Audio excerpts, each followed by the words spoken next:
वाल्मीकि रामायण के अनुसार लंका पर चढ़ाई करते समय भगवान श्री राम के कहने पर वानरों और भालुओं ने राम सेतु का निर्माण किया था। ये बात हम सभी जानते हैं, लेकिन जब श्री राम विभीषण से मिलने दोबारा लंका गए तब उन्होंने राम सेतु का एक हिस्सा स्वयं ही तोड़ दिया था।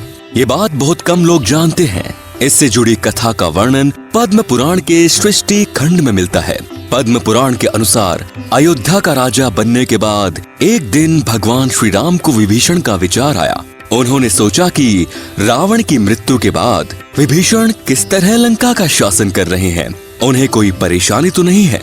जब श्री राम ये सोच रहे थे उसी समय वहाँ भरत भी आ गए। भरत के पूछने पर श्री राम उन्हें पूरी बात बताई। ऐसा विचार मन में आने पर श्री राम लंका जाने की सोचते हैं। भरत भी उनके साथ जाने को तैयार हो जाते हैं। अयोध्या की रक्षा का भार लक्ष्मण को सौंपकर श्री राम व भरत पुष्पक विमान पर सवार होकर लंका जाते हैं।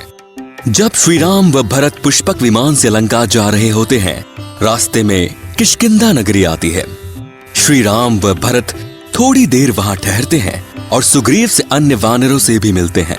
जब सुग्रीव को पता चलता है कि श्री राम व भरत विभीषण से मिलने लंका जा रहे हैं तो वे उनके साथ हो जाते हैं।